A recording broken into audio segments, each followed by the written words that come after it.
कष्ट निवारण जो समिति की बैठक कमेटी की ग्रीवेंस कमेटी की जो बैठक है, इसमें अलग अलग तरीके से जिला प्रशासन इसमें फैसला करता है और हमारे से भी सलाह लेते हैं कि जो जो मामले कुछ ऐसे मामले होते हैं जो थोड़ा सा कॉम्प्लिकेटेड से थोड़े सा हटके होते हैं, मामले आते हैं।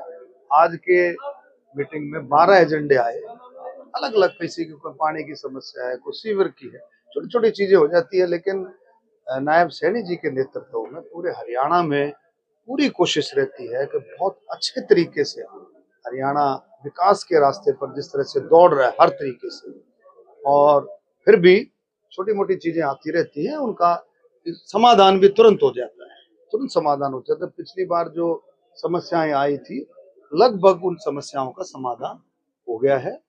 तो चलता रहता है, ये सिलसिला जो है चलता रहता है।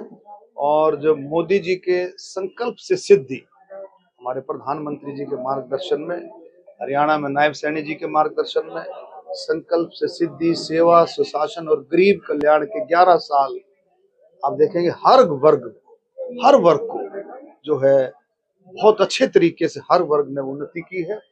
और हर वर्ग के लिए सरकार, किसान हो, खेतीहर मजदूर, गरीब, दलित, बैकवर्ड, ओबीसी, अपना कर्मचारी, व्यापारी, छोटा बड़ा, महिलाएं, बुजुर्ग, खिलाड़ी, हर वर्ग के, शहीदों के परिवार, स्पोर्ट्समैन, हर वर्ग के लिए सरकार जो है बिल्कुल कमिटेड है और बहुत अच्छे तरीके से उनके उत्थान के लिए दिन रात काम कर रही है। हरियाणा में चैट वायरल हो रही है, उसके अंदर आप ही के कर्मचारी का नाम सामने है। देखिए ऐसा है, जहाँ दलित महिला की कोई बात आती है, कोई बात नहीं, उसमें कोई खास बात नहीं। उसमें क्या बात मैं बताता हूँ कि आपस में बातचीत, दोनों ही कर्मचारी हैं, आपस में कोई चर्चा हुई और वो सोल्व होगी, कोई खास बात नहीं है। और फिर जब दलित महिला की कोई बात आती है तो उसमें मैं बोलना उचित भी नहीं समझता हूँ। चैट, देखो चैट की बात ये है, उसमें लिखा है भाई डॉक्टर अरविंद शर्मा के 40 सहयोगी यार ही ना, तो मेरा तो भाई पूरा हरियाणा सहयोग करता है। सुन तो ले, ये तो थोड़े दिए हैं 40 तो नाम थोड़े, मैं तो देखो सुनो, सेवक हूँ, मैं तो सेवक हूँ। हमारी टीम का दायरा बहुत बड़ा है, 40 का नहीं, बहुत बड़ा दायरा। मैं तो कहता हूँ मेरा जो पूरा गोहाना है, पूरा हरियाणा है, वो हमारे साथ जुड़ करके काम करे। 36 बिरादरी मिलकर के काम कर रही है और 36 बिरादरी माननीय मुख्यमंत्री जी के नेतृत्व में काम कर रही है। ये बिल्कुल इधर उधर की बातें हैं, खाम का डिफेम करने की बातें हैं, उल्टी सीधी बातें लेकर के बस कुछ नहीं दिख रहा, सिर्फ डॉक्टर अरविंद शर्मा दिख रहा है, समझा?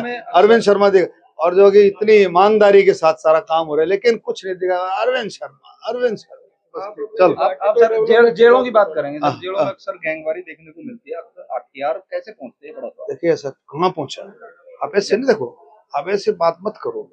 अगर आप मुझे कोट करोगे भाई जी फलानी जेल में हथियार पहुंचा, फलानी जेल में फोन पहुंचा, पूरी सख्ती है। ऐसे ऐसे इंस्ट्रूमेंट, जैमर्स, बॉडी स्कैनर्स, ऐसे ऐसे काम कर रहे हैं, कहीं भी परिंदा फड़क नहीं सकता। लेकिन फिर भी बहुत लंबा चौड़ा मामला रहता है, तो बताएं, आप मेरे को कोट करें। आपने जो कहा है जेलों में वारदातें होती है सर, गैंगवारी की, तो सुनो, लड़ाई झगड़े वो वारदातें नहीं सुनते होते हैं, कई बार हो जाते हैं, कई बार आपस में थप्पड़ मुक्का हो जाते हैं, लेकिन उस पर सख्त कार्रवाई, तुरंत सख्त कार्रवाई होती है। किसी को बख्शा नहीं जाता, कोई भी इस तरह की बदमाशी की कोई गुंजाइश नहीं है। माननीय मुख्यमंत्री जी, नायब सैनी जी के नेतृत्व में कोई भी, किसी भी बदमाश के लिए कोई गुंजाइश नहीं। आप देखेंगे सख्त से सख्त कार्रवाई, बदमाशों के ऊपर सख्त से सख्त कार्रवाई चल रही है। और मुख्यमंत्री जी ने कहा भी कि अभी बदमाश या तो बदमाशी छोड़ दें या हरियाणा छोड़ दें।